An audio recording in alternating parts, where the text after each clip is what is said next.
Ariya, the hero, the hero, Toastmaster Ariya.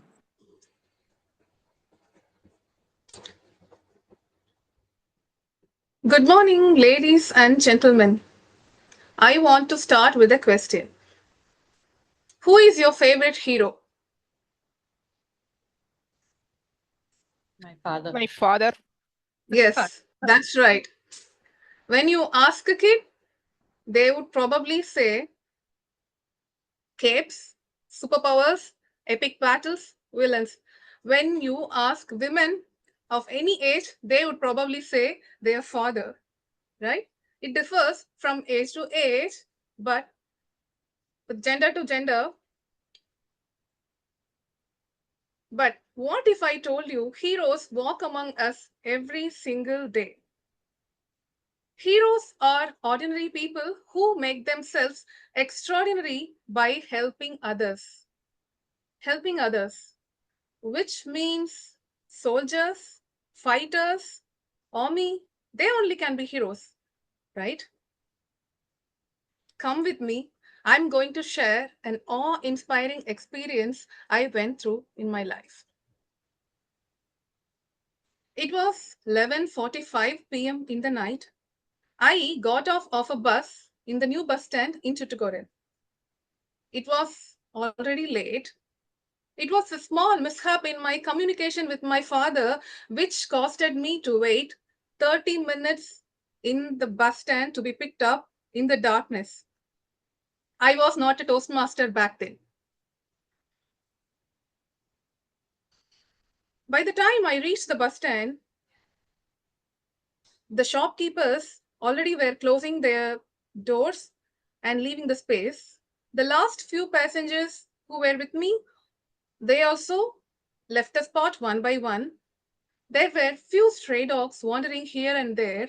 At some point, they also got bored and left the spot, leaving me all alone in the bus stand. I was standing in the dark in the middle of the night at 11:45 p.m. I started to feel very awkward, so I walked towards a corner where my father would easily spot me out. By the time I reached the corner, which was adjacent to the road, it was also empty. The road was empty. There were no vehicles, no people, only few street lights blinking like this far away. But I was in a relief that no one could watch this awkwardness. Do you know women have better peripheral vision? Yes, we do. Women have 180-degree peripheral vision, and wives do have 360-degree peripheral vision. Remember that, guys?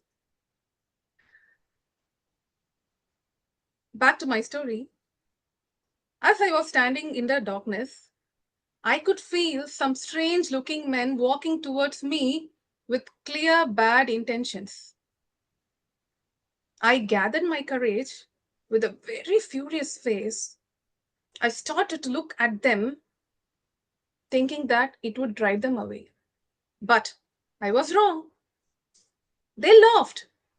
They laughed. Their laughter echoed throughout the bus stand like a monstrous call. I was devastated. I was panicked. A sudden wave of panic attacked throughout my body. My eyes widened. My hands shook. My legs trembled. My heart pounded like it is going to jump out of my body. I was going through a worst nightmare. All of a sudden, a man appears on his bike, honking his horn, stops just right opposite of me. I looked at him. I looked at the mongrels. He didn't fight with them. He didn't even engage with them. He just kept his horn honking, acknowledging my presence and the strangers. The honk The discomfort startled the strangers. The people who followed me lost their interest, dispersed in few minutes. I was finally in a relief that I could breathe now. In another few seconds, a new boy comes out of the bus stand. He climbs up on this man's bike and says, Macha, let's move. But this man didn't move. He waited. He waited for me to be picked up. Another few minutes, my father arrived. I climbed up on my father's bike. I slightly turned behind to thank this man for this courteous act.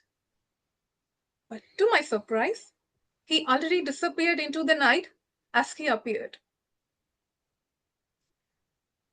Ladies and gentlemen, today I shared this story not just to honor this stranger's kindful act, but also to remind us all that we also can be heroes on our way back to our home, in our offices, in our workplaces, everywhere. So, next time, when you see someone in distress, remember you don't need a cape to be a hero. Real heroes are those who do their work in silence without expecting an applause. Thank you, everyone. Over to you, TMOD Jeremy. Thank you so much, Toastmaster Rajeshwari, for such a warm welcome. So here comes my evaluation report for Toastmaster Arya. Toastmaster Arya, a very good introduction, a very good start with a question which could really grab the audience attention. So from the beginning, so I was really, very much attentive on listening to your speech. So that was very well started. And I also loved the transition from your introduction to your body and to the conclusion was was completely perfect. I was really dwelled into the story that you have shared. When I say like dwelled into your story, it was not just the story that I was just been listening. It was not just a story that been shared. The story was very well narrated. The expressions that you were using, the tones that really made every audience to listen to your speech was completely outstanding. Especially when we are delivering a story, it's not just you just go up with the same tone. You always use a lot of expressions, you always use a lot of ups and downs in your story so that people really gel into your story.